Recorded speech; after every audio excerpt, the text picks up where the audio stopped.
بلا عذاب ہوگا۔ تو ان کی قوم کے لوگ جواب میں بولے تو یہ بولے کہ اسے مار ڈالو یا جلا دو، مگر اللہ نے ان کو آگ میں جلنے سے بچا لیا۔ جو لوگ ایمان رکھتے ہیں ان کے لیے اس میں نشانیاں ہیں۔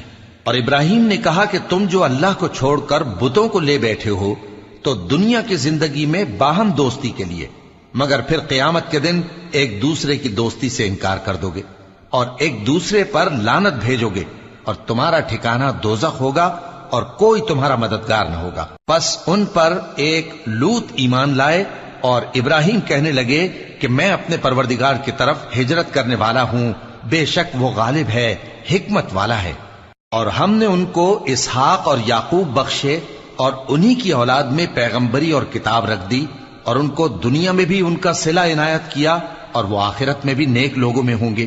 اور لوط کو یاد کرو جب انہوں نے اپنی قوم سے کہا کہ تم